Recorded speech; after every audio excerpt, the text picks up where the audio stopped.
हरदम चुस्त दुरुस्त रहने वाले किशनलाल आज एक जिंदा लाश की तरह जीने पर मजबूर है।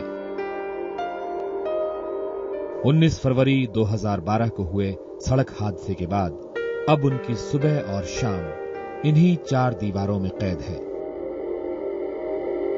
लेकिन इन 4 दीवारों के बीच भी मौत का वो भयानक मंजर उनकी आंखों के सामने से नहीं हटता। वो खौफनाक पल जब अचानक अपना नियंत्रण खो चुकी एक लग्जरी कार तेज रफ्तार से आई और अपने साथ इस शख्स का सब कुछ उड़ा कर ले गई। ये वो दुखद घटना है जिसमें लिम्बोर्गिनी चलाने वाले 29 साल के नौजवान अनुकूल ऋषि की मौके पर ही मौत हो गई थी।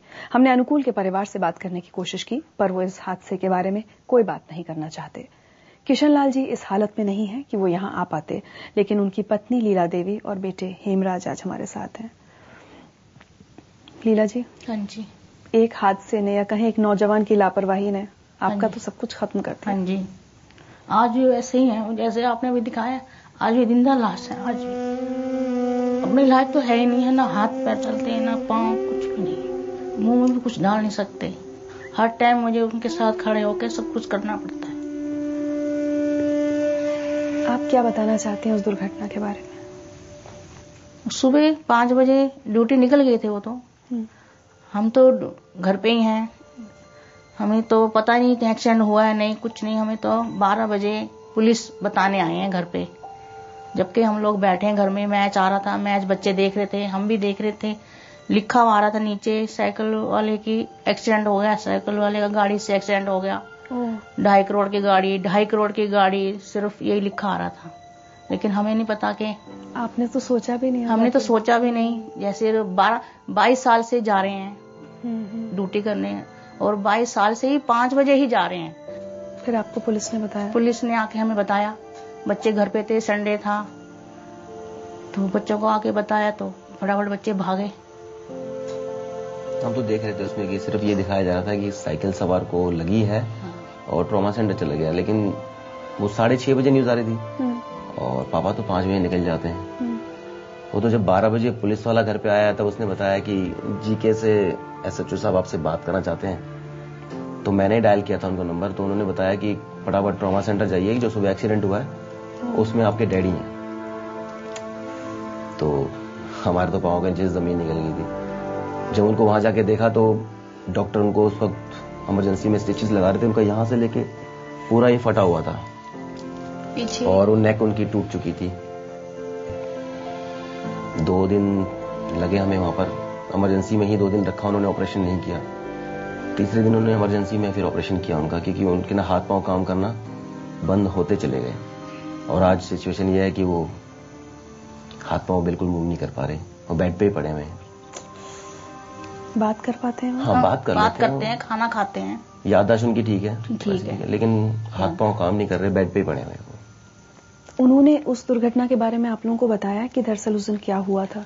वो यही कह रहे थे कि मैं तो अपनी साइड पे जा रहा था, तो अचानक मुझे बहुत जोर से पीछे से आवाज आई, मतलब बहुत ज्यादा शोर सा सुनाई दिया मेरे को। वो कह रहा मैं साइकिल चला रहा था, तो मैंने जरा सा पीछे मुड़ के देखने की कोशिश की थी, इतनी देर में तो वो मेरे से आके टकरा गया, और उसके बाद मुझे पता नहीं लगा कि मेरा क्या हाल हुआ। तो कोई दिखाया गया था टीवी पे, कोई चश्मदीद गवाह था जो CR पार्क साइड से आ रहा था, उसने बताया कि वो मेरे पास से इतनी जोर से निकला कि मैंने सोचा ये किसी को मारेगा। उसके बाद उसने देखा कि उसने BRT पूरी तोड़ी और तोड़ता हुआ साइकिल लाइन पे गया, और हमने देखा कि एक साइकिल वाले को उसने बहुत जोर से मारा, क्योंकि ठंड थी, और वो बंदा कोई 11-12 फुट हवा में उड़ा। उसके बाद वो रोड पे आके गिरा है, और वो गाड़ी पेड़ से टकरा के वहीं रुक गई थी। तो उसने वहां जाके देखा तो वो गाड़ी वाला तो ऑन द स्पॉट खत्म हो चुका था। वो दरवाजे से बाहर लटका हुआ था, आधा फट चुका था वो, और जो साइकिल सवार था उसकी सांस चल रही थी, लेकिन वो ऐसे गिरा हुआ था कि उसकी गर्दन टेढ़ी हो रखी थी, लेकिन वो कुछ बोल रहा था।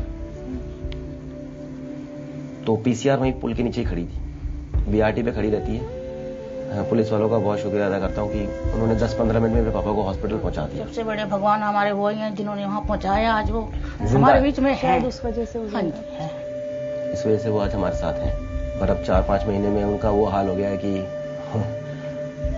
बड़े परेशान हो गए हैं बहुत। बोलते हैं कि मुझे मार दो, या तो कहीं पट गया मुझे, कहीं गिरा जाओ, मैं अपने लायक नहीं हूँ, कुछ नहीं कर सकता, मैं तुम्हें परेशान करता हूँ। मैं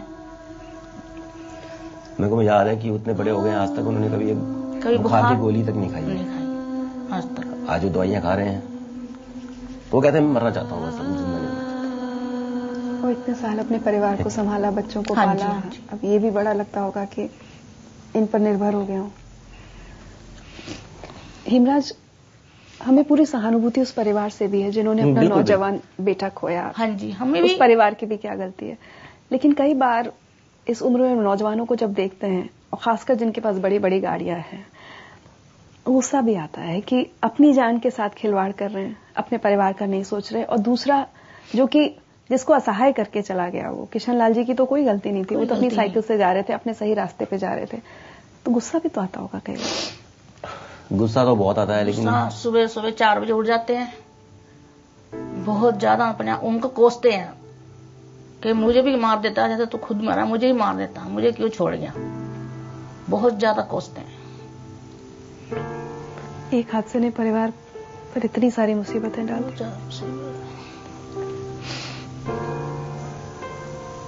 कभी कोई ख्याल आता है? ख्याल को रोज आता है।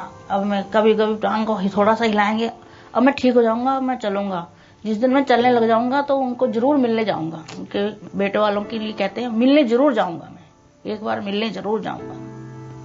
उनको ये अफसोस है कि वो मिलने नहीं आए? हाँ, उनको अफसोस है इस चीज का, अभी तक वो मिलने नहीं आए। एक बार भी कोई उनके परिवार से कोई मिलने आया था ना, तो थोड़ी सी हिम्मत हो जाती उनकी कि हाँ भाई, तो कोई मिलने भी नहीं आया हमसे।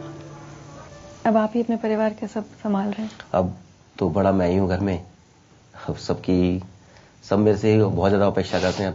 कर रहा हूँ, मैं कोशिश करता हूँ कि कर सकूं शायद। लाने के लिए 2 जने तो उठाने वाले बिठाने वाले चाहिए, चेयर पे बिठाना, फिर पलंग पे लेटाना।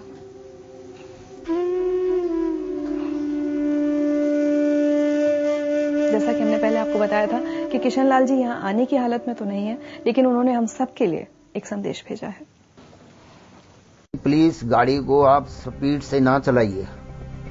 हाँ जी, जैसा मेरे साथ हुआ है, भगवान ना करे ऐसा किसी दूसरे के दुश्मन के साथ भी हो। सारे बच्चों को मैं यही हाथ जोड़ के बोलता हूँ कि ऐसा मत करना। देख लीजिए, मेरा तो जिंदगी खराब हुई पड़ी है मेरी, हाथ भी नहीं जोड़ पा रहा हूँ मैं। कि प्लीज गाड़ी आप पी के मत चलाइए, ड्रिंक करके मत चलाइए, सूफी में चलाओ, आंख खोल के चलाओ, और फिर स्पीड अपनी स्पीड से चलाओ। तुम तो दूसरे के जीवन से खेल रहे हो।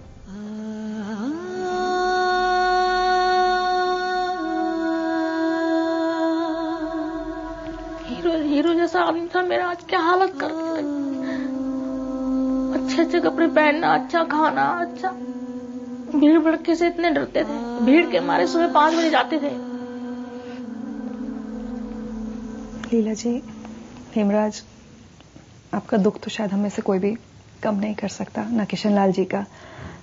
लेकिन आज हमने आपको बुलाया है और तहे दिल से शुक्रिया कहना चाहते हैं कि आप लोग इतनी सारी परेशानियों के बावजूद यहाँ आए, क्योंकि शायद आपका भी और हमारा भी मकसद यही है कि जो भी लोग ये शो देख रहे हैं वो शायद अगली बार जब गाड़ी चलाएं, सब सड़क पर उतरे, तो ये एक जिम्मेदारी मान कर चलें कि आपके हाथ में आपकी जिंदगी की जिम्मेदारी तो है ही, साथ में जो दूसरे लोग सड़क पर जा रहे हैं उनकी जिंदगी की भी जिम्मेदारी है, और उस पर लापरवाही ना करें। मेरे को बैकबोन में फ्रैक्चर्स थे, माइनर फ्रैक्चर्स 4, और रिब फ्रैक्चर थी मेरी पार्शियली कोलैप्स लंग।